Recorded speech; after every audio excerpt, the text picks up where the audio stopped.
I teatri di Napoli, dall'Enciclopedia della canzone napoletana di Ettore De Mura. Torniamo al 1969 e scopriamo qual era la situazione di allora. Teatro Eden fu inaugurato il 28 dicembre del 1894. Posto in fondo a via Guglielmo Sanfelice, il suo favoloso ingresso si specchiava sulla nuova piazza della Borsa.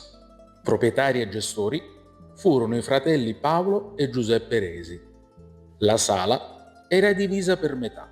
Da una parte le poltrone, circa 300, dall'altra tavolini e sedie.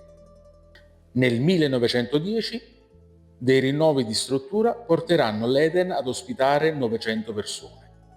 La sua sala ospitò l'alta borghesia napoletana.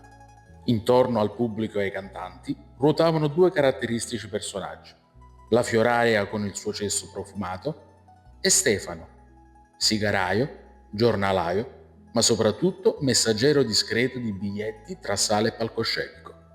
Per l'Eden passarono tutti i più grandi nomi del caffè Chantal.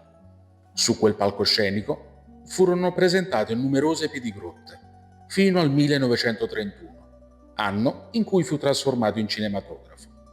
I fratelli Resi furono altresì proprietari e impresari di due Gran Eden, uno a Santa Lucia e uno a Piazza del Municipio.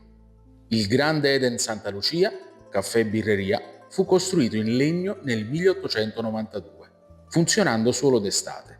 La sua vita fu breve, durò solo 4-5 anni. Aveva un'ampia terrazza che dava sul mare e uno spazioso palcoscenico sul quale si esibivano tra gli altri Carmen Marini e Peppino Villani.